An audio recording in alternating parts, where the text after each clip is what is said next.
నమస్తే, welcome to star struck. మనతో పాటుగా ఉన్నారు neuro psychological therapist, astrologer and numerologist Madhavi గారు ఉన్నారు. మాట్లాడదాం. నమస్తే మేడం. నమస్తే రమా. మేడం, బిజినెస్ చేసుకునే వారికి గ్రోత్ కోసం మాత్రం అడుగుతున్నాను ఈరోజు. ఓన్లీ బిజినెస్ పీపుల్కి చిన్న బిజినెస్ కానివ్వండి, పెద్ద బిజినెస్ కానివ్వండి, సేల్స్ కానివ్వండి, ఆన్లైన్ బిజినెస్ కానివ్వండి, ఈ మధ్య బాగా చిన్న చిన్న బిజినెస్లు చాలా మంది ప్యాషన్ గా స్టార్ట్ చేస్తున్నారు. సో జాబ్ చేస్తూ కూడా బిజినెస్ చేసుకుంటూ ఉన్నారు. సో వాళ్ళందరికీ సేల్స్ పెరగాలి, ఇన్కమ్ రావాలి, బిజినెస్ గ్రోత్ రావాలి, రకరకాల బ్రాంచ్లు ఓపెన్ చేయాలి వాళ్ళందరూ.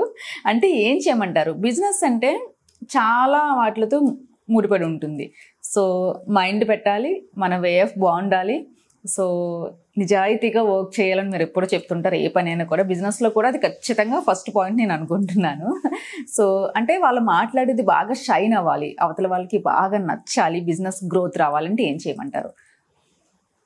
అంటే వాళ్ళ బాడీ లాంగ్వేజ్ దగ్గర నుంచి బిజినెస్ లో ప్రతిదీ పాయింటే కదా మేడం, రిసీవ్ చేసుకోవడం కానీ ప్రతిదీ. సేల్స్ అండ్ మార్కెటింగ్ కనుక వచ్చినట్లయితే బిజినెస్ చేస్తున్న వాళ్ళు ఎవరైనా సరే, మీరు ఎటువంటి ప్రోడక్ట్ లో ఉన్నా, రమా అన్నట్టు ప్రోడక్ట్ కానీ సర్వీస్ అమ్ముతున్నా, ప్రోడక్ట్ అమ్ముతున్నా, మీరు ఏదైనా గూడ్ అమ్ముతున్నా, ఏదైనా సరే, చిన్నది నుంచి పెద్దది వరకు, అంతే, కంపెనీస్ నుంచి మెషినరీ వరకు, అట్లా కనుక అనుకున్నట్లయితే ఫస్ట్ మీ సీటింగ్ సరిగా ఉంచుకోండి. మీ సీటింగ్ అంటే సే ఫర్ ఎగ్జాంపుల్ మీరు ఆన్లైన్ చేస్తున్నారు, లేదా మీరు ఫిజికల్గా ఏదైనా స్పేస్ పెట్టుకున్నారు, ఏదైనా షాప్ పెట్టుకున్నారు, ఆఫీస్ పెట్టుకున్నారు, ఏదైనా చేస్తారు. సో మీరు ఫిజికల్గా కండక్ట్ చేస్తున్నారు, ఆన్లైన్గా కండక్ట్ చేస్తారు, ఇంటూ 2 parts, లేదు 2 కండక్ట్ చేస్తున్నారు, రైట్? సో అటువంటి ఆస్పెక్ట్స్లో ఏం చేస్తారు అంటే, హెడ్ ఆఫ్ ద బిజినెస్ ఎవరైతే ఉంటారో వాళ్ళు నార్త్లో కూర్చొని ఉండాలి. Okay. Head of the business should be seated in the north. Face the east. Okay. East face చేయండి. మీ టీమ్స్ ఉన్నాయనుకోండి, సే ఫర్ ఎగ్జాంపుల్ మీకు మార్కెటింగ్ టీమ్స్ ఉన్నాయి, అంతెందుకు రమా, టేక్ బ్యాంక్స్ ఫర్ ఎగ్జాంపుల్. బ్యాంక్లో కూడా సేల్స్ ఉంటాయి కదా, బ్యాంక్స్లో కూడా సేల్స్ ఉంటాయి. వాళ్ళు రకరకాల ప్రోడక్ట్స్ అని, ఇన్సూరెన్స్లని, ఏవేవో కార్డులని, ఏవేవో బ్యాలెన్స్లని, రకరకాల వాళ్ళు కూడా సేల్స్ ప్రెషర్స్ పాపం వాళ్ళకి ఉంటాయి. ఇన్సూరెన్స్ కంపెనీస్, మెషినరీ, హార్డ్వేర్, ఏదైనా సరే, మీకు కూడా ఆ సేల్స్ టీమ్ యొక్క seating make sure saying that they are all seated in the north west sector of the bank. Okay, వాస్తుపరంగా చెప్పారు. లేదు మీకు ఆఫీస్ ఉంది, make sure they seated on the towards the north west sector of your office. Okay, వాళ్ళు north west సెక్టర్లో కూర్చొని ఉండాలి. అంటే నార్త్కి వెస్ట్కి మధ్య భాగంలో, ఉత్తరానికి పశ్చిమానికి మధ్య భాగంలో, నార్త్ వెస్ట్ అక్కడ కూర్చొని ఉండాలి. వాళ్ళు నార్త్ వెస్ట్లో కూర్చొని ఉండి నార్త్ అని ఫేస్ చేస్తూ ఉండాలి. ఓకే. సో అలా గనక కూర్చొని ఉన్నట్లయితే ఒక రకంగా హెడ్ ఆఫ్ ద ఆఫీస్ హెడ్కి వెనకాతలే ఉంటారు వాళ్ళు.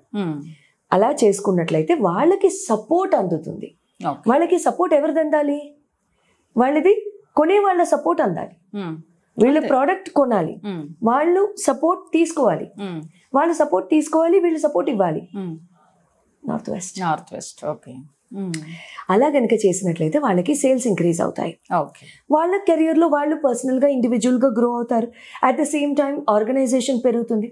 ఆర్గనైజేషన్ పెరిగితే వీళ్ళు మూవ్ అవుతారు, కొత్త వాళ్ళు వస్తారు, కొత్త ఆపర్చునిటీస్ వస్తాయి, కంపెనీ గ్రో అవుతుంది. Simple.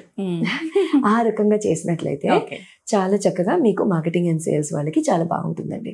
But at the same time మీకు మీరు ఇవన్నీ చేసుకుంటూ, say for example, because I visit homes, I visit numerous companies, offices etcetera.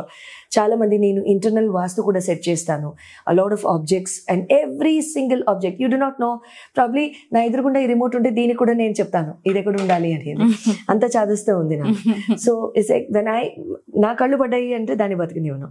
So ఆ పర్టిక్యులర్ ఐటెం ఎక్కడ ఉండాలి అనేది ఐ డూ అ వెరీ అంటే చాలా మైన్యూట్ లెవెల్లో ఉంటుంది.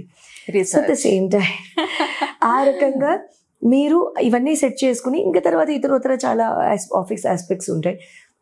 You can consult as if it all you want. But అది కాకుండా ఈ రెమెడీ చేసుకుంటూ మీరు ఏం చేయండి అని అంటే, మీ ఆఫీస్ ప్రిమైసెస్ అంటే మీ ఆఫీస్ ఓపెన్ ఫ్రంట్ డోర్ ఏదైతే ఉంటుందో, మీ ఆఫీస్ ఫ్రంట్ డోర్కి హెడ్ ఆఫ్ ద ఆఫీస్ అంటే యజమాని ఎవరైతే ఉంటారో స్ట్రైట్ ఆపోజిట్ కూర్చోకుండా చూసుకోండి. Okay. Office front door should not be facing the owner of the company.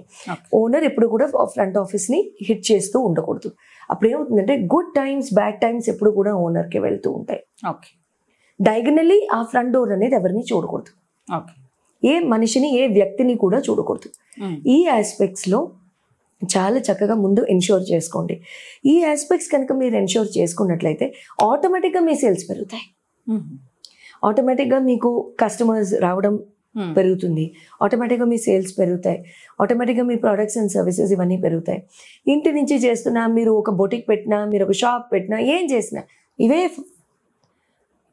Follow అవుతూ ఉండండి. మీ కౌంటర్, మీ క్యాష్ కౌంటర్ ఏదో ఒకటి ఉంటుంది కదండి. మీరు బొటిక్ రన్ చేసినా, ఏది రన్ చేసినా, ఆడవాళ్ళు ఎవరైనా లేడీస్ కూడా ఈ మధ్య రియల్ ఎస్టేట్లో కూడా చాలా బ్యూటిఫుల్గా ఎంట్రీ అయ్యారు. ఇంకా చాలా చక్కగా చేసుకుంటున్నారు. అటువంటి వాళ్ళైనా సరే మీరు ఇంటి నుంచి ఆపరేట్ చేసిన సెట్ యువర్ ఆఫీస్ డెస్క్ ఈ డైరెక్షన్స్లో. ఓకే. ఆటోమేటిక్గా మిగతావన్నీ సెట్ అవుతాయి. నీవు అంటే వాస్తుపరంగా చెప్పారు, అన్నీ మిక్స్ చేసి బెస్ట్ పాయింట్స్ అన్ని అంటే ఇవన్నీ సెట్ అయితేరమ్మా అప్పుడు కానీ రెమెడీస్ వర్క్ అవ్వవు. ఓకే, అది పాయింట్. బేసిక్ కరెక్ట్ ఉండాలి. The basic is not right and మనం 1,00,000 రెమెడీలు చేసినాం. వాస్తుకి పేషెన్స్ చాలా ఎక్కువ. ఆఖరి నిమిషం దాకా తనది అది. ఆస్ట్రాలజీలా కాదు. ఆస్ట్రాలజీ ఎవ్రీడే హిట్ తెలుస్తుంది మనకి, అట్లీస్ట్ కొంచెం ప్రతిరోజు తెలుస్తుంది. వాస్తుకి సహనం ఎక్కువ. అమ్మమ్మ తాతయ్య లాంటిది. ఆఖరిగా దెబ్బ వేస్తుంది కానీ ఒకటే వేస్తుంది. చూసి clean bowled. Okay ma'am. Business చేసుకునే వాళ్ళందరికీ బేసిక్ పాయింట్స్ ఇవన్నీ. తర్వాత రెమెడీస్ అయినా ఇంకేదైనా గ్రోత్ కావాలనుకుంటే పర్సనల్గా కలపచ్చు మేడం. రైట్. నమస్తే. నమస్తే.